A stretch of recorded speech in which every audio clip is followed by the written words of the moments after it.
Nah, sebelum pagi hari ini kita mempelajari tentang materi kita selanjutnya, yakni tentang iman kepada kitab Allah, Ibu akan mengingatkan. Kira-kira ada yang ingat visi dan misi dari SMK Wahid? Ya, bagus. Visi dan misi SMK Wahid Hasim: unggul, cerdas, mandiri, berhaluan Ahlus Sunnah wal Jamaah. Ayo coba diulangi. Unggul, cerdas, mandiri, berhaluan Ahlus Sunnah wal Jamaah. Jangan lupa ya, itu adalah visi dan misi SMK Wahid Hasim. Nah, anak-anakku, sebelum kita masuk ke pelajaran kita tentang iman kepada kitab Allah, ada yang tahu pengertian iman itu apa? Ini ketika pelajaran kelas 10 kemarin sudah diwajarkan. Kira-kira ada yang tahu? Ya, iman itu yakin atau percaya. Jadi kalau misalkan kita iman kepada kitab Allah, berarti kita harus mempercayai atau meyakini bahwa sepenuh hati yang telah menurunkan kitab-kitabnya adalah Allah kepada para nabi atau rasul yang berisi wahyu Allah untuk disampaikan kepada seluruh umat manusia agar berbahagia di dunia dan akhirat. Ibu ulangi, pengertian iman kepada kitab Allah yaitu mempercayai dan meyakini sepenuh hati bahwa Allah Subhanahu wa Ta'ala telah menurunkan kitab-kitabnya kepada para nabi dan rasul yang berisi wahyu Allah yang disampaikan kepada seluruh umat manusia agar berbahagia di dunia dan akhirat.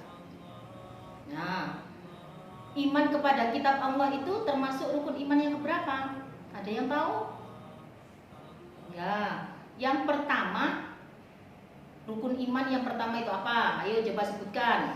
Yang pertama, iman kepada Allah.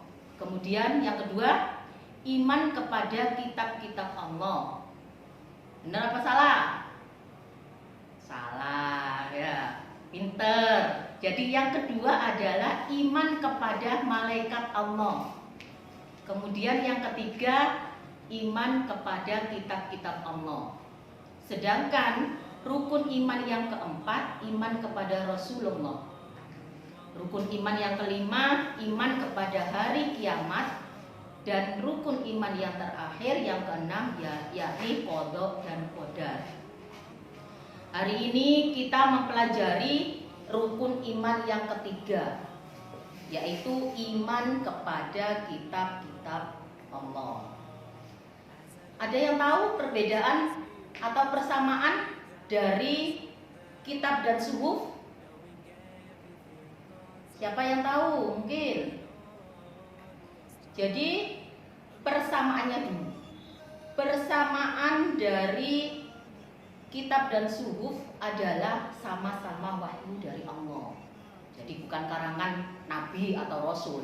Jadi kitab atau suhuf itu adalah wahyu dari Allah. Sedangkan perbedaannya, kalau isi kitab itu lebih lengkap daripada suhuf. Kitab dibukukan, sedangkan suhuf tidak dibukukan, masih berupa lembaran. Nah, anak-anakku, coba ada yang tahu kitab-kitab Allah itu ada berapa dan diturunkan kepada siapa saja? Pinter. Yang pertama, kitab Taurat. Diturunkan kepada siapa kitab Taurat? Kepada Nabi Musa. Yang kedua, kitab Zabur diturunkan kepada siapa? Nabi Daud. Sedangkan yang ketiga, kitab Injil diturunkan kepada siapa? Nabi Isa. Untuk kitab yang keempat, kitab Al-Quran, saya yakin semuanya tahu. Diturunkan kepada siapa? Nabi Muhammad Sallallahu Alaihi Wasallam. Ya, pinter. Jadi contoh misalkan kitab Taurat. kitab Taurat itu diturunkan kepada Nabi Musa sebagai pedoman dan petunjuk bagi Bani Israel. Jadi ini sesuai dengan firman Allah dalam surat Al-Isra ayat 2. Yang di dalam kitab Taurat itu ada beberapa kandungan. Yang pertama tentang kewajiban meyakini keesaan Allah. Jadi semua kitab Allah itu menjelaskan bahwa Allah itu esa, Allah itu satu. Yang kedua, larangan menyembah berhala. Yang ketiga, larangan menyebut nama-nama Allah dengan sia-sia. Jadi kalau menyebut nama Allah gak boleh buat guyonan. Supaya mensucikan hari Sabtu, menghormati kedua orang tua. Nah, ternyata menghormati kedua orang tua itu nggak cuma Islam yang menyuruh, tapi ternyata di kitab yang lain itu diperintah. Yang keenam, larangan membunuh sesama manusia tanpa alasan yang benar. Larangan berbuat zina. Kemudian selanjutnya larangan mencuri. Larangan menjadi saksi palsu. Dan larangan mengambil hak orang lain. Nah, dari apa yang Ibu jelaskan tadi, ada yang nggak ngerti atau mungkin yang masih kurang paham sebelum Ibu melanjutkan? Nabi Musa itu tadi, kitab Taurat itu tadi diturunkan kepada siapa? Nabi Musa. Untuk siapa? Untuk kaum Yahudi. Jadi Nabi Musa itu menerima kitab Taurat itu di Bukit Tursina sekitar abad ke-12 sebelum Masehi. Untuk selanjutnya kitab Zabur. Kitab Zabur tadi diturunkan kepada siapa tadi? Ibu tadi mengatakan yang di awal pertemuan tadi. Ya bagus, Nabi Daud. Jadi kitab Zabur diturunkan kepada Nabi Daud sebagaimana firman Allah dalam surat Al-Isra ayat 55.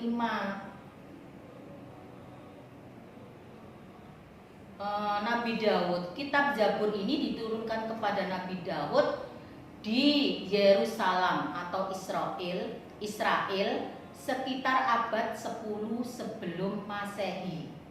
Dan diturunkan kepada siapa saja? Kepada kaum Yahudi dan Nasrani. Untuk kitab selanjutnya, kitab Injil diturunkan kepada Nabi Isa. Kitab yang ketiga, kitab Injil kepada Nabi Isa. Nabi Isa itu seorang rasul. Beliau adalah putra dari Siti Maryam yang ketika menerima wahyu itu di Yerusalem atau Israel untuk kaum Nasrani sekitar abad 1 Masehi. Jadi kitab Injil ini diturunkan sebagai petunjuk dan tuntunan bagi Bani Israel melalui Nabi Isa. Ada beberapa pokok ajaran dari kitab Injil. Yang pertama, perintah agar kembali kepada tauhid yang murni, mengisahkan Allah. Ajaran yang menyempurnakan kitab Taurat. Ajaran agar hidup sederhana dan menjauhi sifat tamak atau rakus. Pembenaran terhadap kitab-kitab yang datang sebelumnya. Itu isi kandungan dari ajaran pokok kitab Injil. Untuk kitab Allah yang keempat, yaitu kitab Al-Quran, yang diturunkan kepada Nabi kita, Nabi Muhammad SAW, itu fungsinya dijadikan sebagai petunjuk dan pedoman seluruh umat manusia. Tidak cuma bangsa Arab toh, tapi untuk seluruh manusia. Karena apa? Karena kedudukan dari Al-Quran itu satu, sebagai wahyu Allah yang diturunkan kepada Nabi Muhammad. Yang kedua, sebagai mukjizat Nabi Muhammad. Yang ketiga, sebagai pedoman hidup manusia agar tercapai kebahagiaan di dunia dan di akhirat. Dan yang keempat, sebagai sumber dari segala sumber hukum Islam. Sekarang fungsi iman kepada kitab Al-Quran. Yang pertama, untuk meningkatkan kualitas kehidupan pribadi. Jadi kenapa kok bisa seperti itu? Karena kita lihat di dalam Al-Quran itu ajarannya banyak sekali. Yang di situ mengajarkan salah satunya itu agar kita itu menjadi manusia yang baik. Kalau misalkan kita menjadi manusia yang baik, jelas kualitas kehidupan pribadi kita itu meningkat. Fungsi yang kedua, membangun kehidupan bermasyarakat. Kita melihat banyak sekali di dalam Al-Quran itu dijelaskan bagaimana cara kita berakhlak, tata krama atau adab ketika kita berhubungan dengan manusia, walaupun itu enggak cuma manusia sesama Islam, tapi non-Muslim juga. Yang ketiga, untuk menjalin kerukunan dalam hidup berbangsa dan negara. Itu sangat penting. Karena apa? Karena di dalam Al-Quran dijelaskan bahwa kita itu harus saling kenal, saling mengenal antara bangsa yang satu dengan bangsa yang lainnya, agar timbul suatu perdamaian. Nah, caranya seperti apa kalau misalkan kita beriman kepada kitab Al-Quran? Caranya itu yang pertama, meyakini bahwa Al-Quran benar-benar wahyu Allah, bukan karangan Nabi Muhammad. Jelas itu. Kalau misalkan kalian tahu kan, Nabi Muhammad itu ketika lahir itu kan dalam keadaan ummi, tidak bisa baca, tidak bisa nulis. Kalau misalkan Nabi Muhammad itu pinter, mungkin orang-orang itu menganggap bahwa Al-Quran itu karangan Nabi Muhammad. Berhubung karena Nabi Muhammad tidak bisa baca, tidak bisa nulis, jelas bahwa Al-Quran benar-benar wahyu Allah, bukan karangan Nabi Muhammad. Yang kedua, meyakini bahwa isi Al-Quran dijamin kebenarannya tanpa keraguan sedikit pun.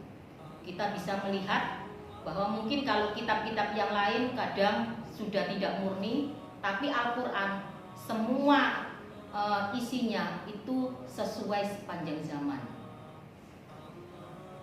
Caranya untuk beriman kepada kitab Al-Quran yang ketiga, mempelajari, memahami, menghayati isi kandungan Al-Quran.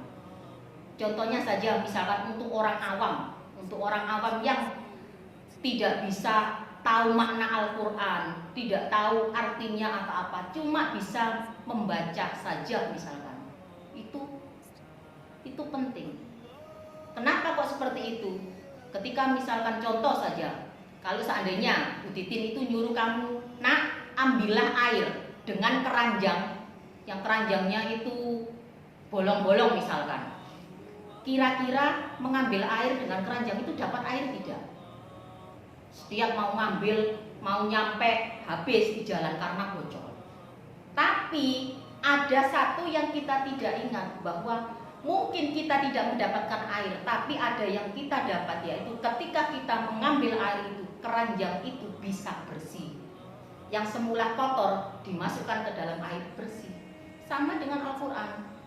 Walaupun kita tidak bisa tahu artinya, tapi kalau setiap hari kita membaca, insya Allah kita dapat hikmah dari Al-Quran itu. Contohnya misalkan yang mungkin punya perasaan sedih, lagi punya masalah, ketika membaca Al-Quran bisa tenang, bisa adem, melupakan masalah yang ada. Itu satu contoh. Mengamalkan ajaran Al-Quran dalam kehidupan sehari-hari ini sangat penting. Karena apa? Karena kita tahu kan sekarang banyak sekali orang-orang pintar, orang-orang membaca Al-Quran ini ngewes di luar kepala, tapi ternyata tidak mau mengamalkan.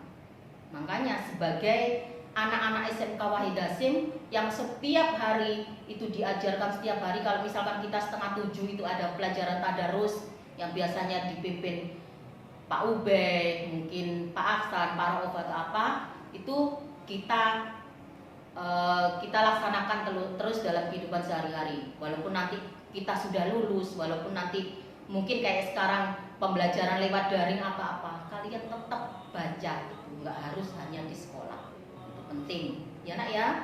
Nah, dari pelajaran tentang beriman kepada kitab-kitab Al-Quran ini, kalau misalkan nanti ada yang tidak mengerti, ada yang kurang paham, saya persilakan menghubungi Bu Titin, WA saya yang tadi sudah saya tulis di depan tadi, ada nomor WA saya. Nah, untuk pembelajaran kita, setelah kita belajar tentang apa itu iman kepada kitab yang 4 tadi, sekarang Ibu akan memberikan satu tugas. Tugasnya yaitu kalian di situ kamu menjelaskan, menjawab pertanyaan yang Ibu berikan. Kemudian nanti hasil jawabannya itu kalian kumpulkan di teman kalian yang sudah Ibu tunjuk, dan nanti perwakilan teman yang Ibu tunjuk tadi menyetorkan ke Bu Titin.